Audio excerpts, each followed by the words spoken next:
그런 거 있잖아요. 우리가 현실적으로 급한 거하고 그다음에 또 본질적으로 급한 게 무엇인지를 좀 구분해 놔야 되는데 신앙생활도 사실은 다 그렇잖아요. 현실을 찾잖아요. 본질을 찾기보다 현실을 많이 찾잖아요. 그러니까 우리가 신앙생활에 있어서도 그 현실과 본질 사이에서 현실을 택할 것인가 본질을 택할 것인가 라고 할 때 사실 수많은 사람들이 현실을 택할 거예요. 근데 우리는 본질을 택하는 법을 배워가야 돼요. 힘이 들어도. 그래야 이겨내는 거예요. 그래서 진리는 본질이잖아요. 기도가 진리가 아니라는 게 아니라 사실 우리가 힘드니까 현실적으로 벗어나기 위해서 보통 기도를 하잖아요. 그런 기도들이 거의 대부분이잖아요. 그것은 현실을 뛰어넘을 수 없는 거예요. 그러나 본질은 현실을 결국 뛰어넘게 하거든요. 내가 기도하면 현실을 뛰어넘을 것 같아서 해요. 근데 거의 대부분 못 뛰어넘고요. 본질은 현실과 상관이 없이 동떨어진 것처럼 느껴지지만 실질적으로 내가 뛰어넘는 게 아니라 내 안의 본질은 생명이기 때문에 생명이 뛰어넘어가게 하거든요. 그러니까 이거 우리가 사실 하나씩 하나씩 배워가야 되는데 우리가 목구멍이 포도청이라고 그런 얘기 많이 하죠. 그렇기 때문에 앞으로 닥치는 시대에서는 못 뛰어넘어가는 거예요. 본질이 아니라. 근데 우리가 본질을 본다면 그 사람이 어떤 행적을 했는가에 대한 부분들을 보면 본질이 드러나잖아요. 항상 말씀드렸습니다. 여러분 주변에 누구가 있는가를 항상 생각하셔야 돼요. 우리 현실 정치도 마찬가지예요. 정치가 현실이기 때문에 국민들이 힘든 거예요. 지금 당장 급하니까. 그래서 지금 현재 우리나라 이 문제가 이렇게 생겨났다는 사실들을 분명히 알고 있어야 돼요. 당장 급하니까. 알겠습니까? 제가 옛날에 그랬어요. 결혼 누구에 대해서 반대 얘기할 때. 현실은요, 그 결혼을 뒤집기가 어려워요. 예를 들면 여러분 그거 아세요? 청첩도 돌렸고, 혼수품도 다 사놓고 뒤집을 수 있어요, 없어요? 못 뒤집죠, 그 현실을. 근데 아니라고 한다면 그 현실을 뒤집어야 돼요. 우리 미래를 생각한다. 근데 그 현실을 못 이기니까 미래가 힘들어지는 거예요. 동일한 차원이라고. 그러니까 우리가 이걸 어떻게 구분해내는가에 대한 부분. 아멘? 다 사람들은 현실을 선택할 겁니다. 본질을 선택한다면 힘들거든요. 제가 여러분에게 진리를 얘기하면 여러분도 힘들고 나도 힘들어요. 서로 부대끼는 영역들이 많이 있기 때문에. 근데 현실을 얘기하면 좋아할 거예요. 이 현실에 복 받으세요. 그잖아요. 그리고 또 진짜 복 받는 사람 하나만 나타나봐요. 모델이 하나 딱 있잖아요. 그 모델을 가지고 뭐예요? 또 기도할 거라고. 그럼 현실은 굉장히 편해요. 누구 하나가 그냥 암 환자가 났으면은 그냥 자동적으로 부흥됩니다. 사실 그게 부흥이 아닌데 사람이 오는 것 뿐이죠. 부흥은 주님 자신을 사모하는 사람들이 모이는 게 부흥이에요. 내 교인들이 오는 게 부흥이 아니란 말이에요. 생명을 사모하는. 근데 그걸 가치 있게 여기지 않는단 말이에요.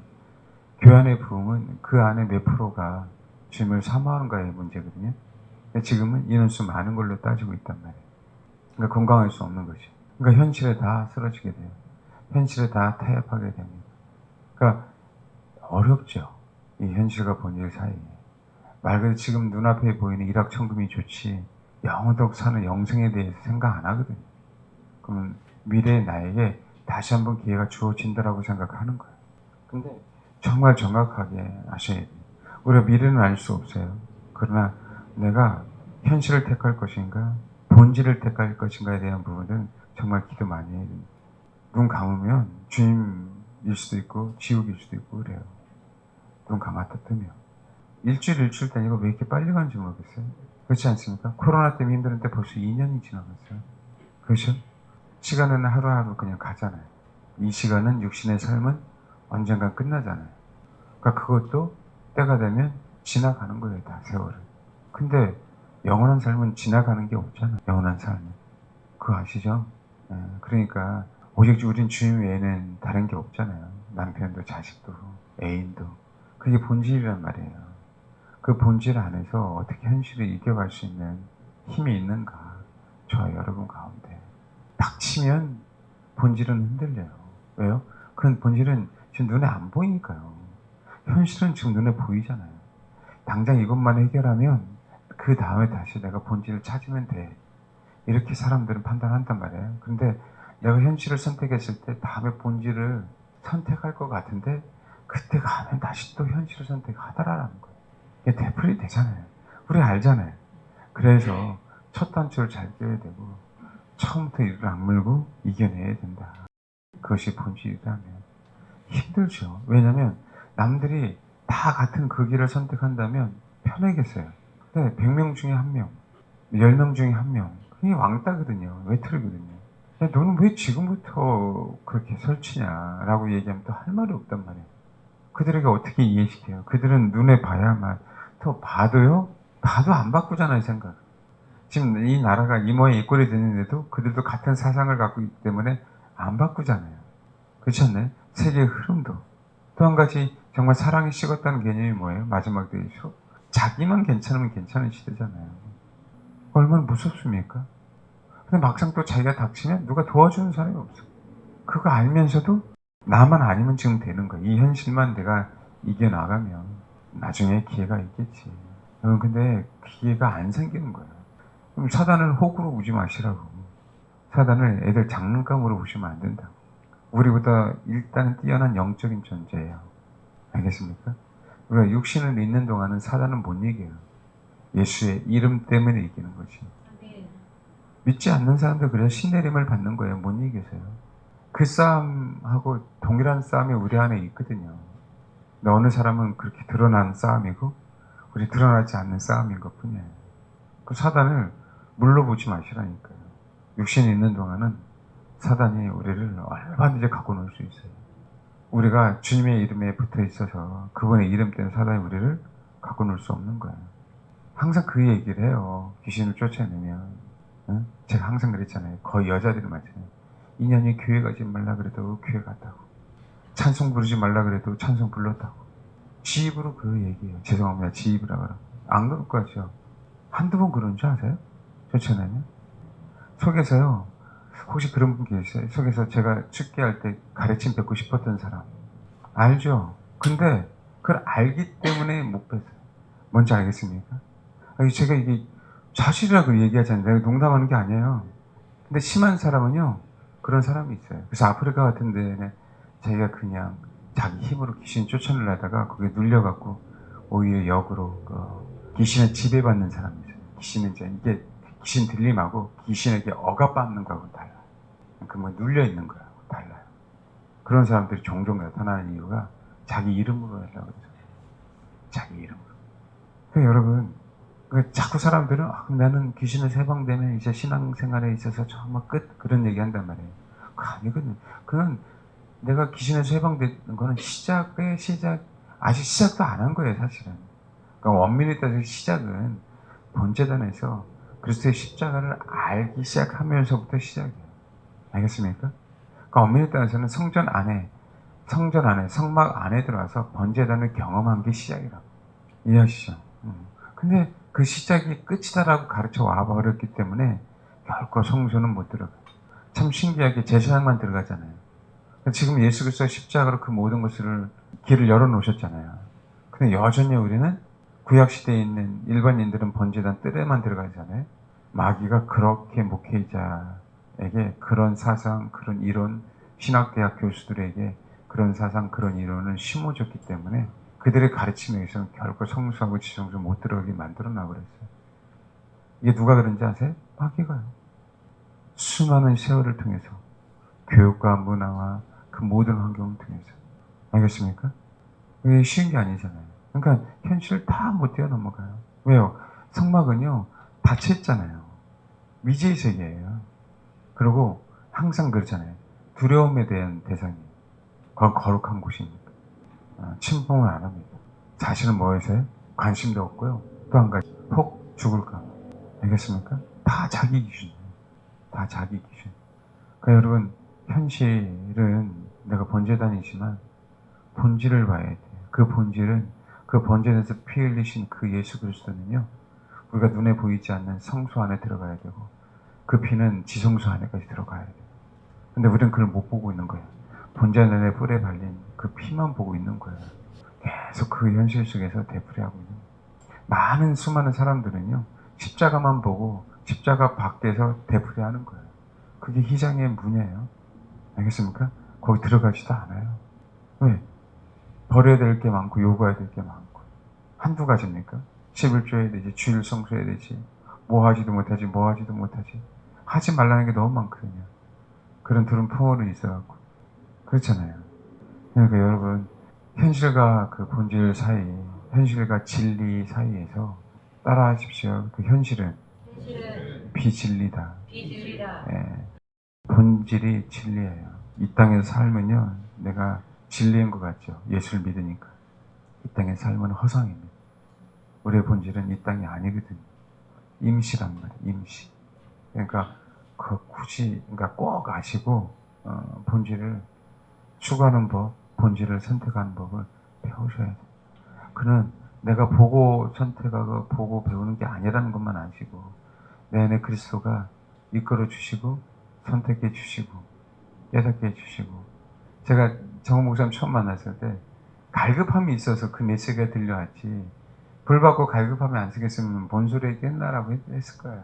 그렇지 않나요? 그 안에 갈급함이 있는 것만 해도 감사한 부분들이지. 근데 들으면 진리를 추구하게 돼 있고 본질을 추구하게 돼 있어요. 듣다 보면. 그래서 뭔 소리인지 몰라도 듣다 보면. 아멘? 네, 꼭 그러길 바랍니다. 우리가 아가서를 한다고 슬럼의 여인이라고 해서 그것으로 끝나는 게 아니에요. 이제 점점 가다 보면 결혼식 이후에 또 한 번의 힘든 시기가 있거든요. 우리가 주님과 결혼식 했다고 해서, 우리가 결혼했다고 해서 마냥 잘 사는 거 아니잖아요.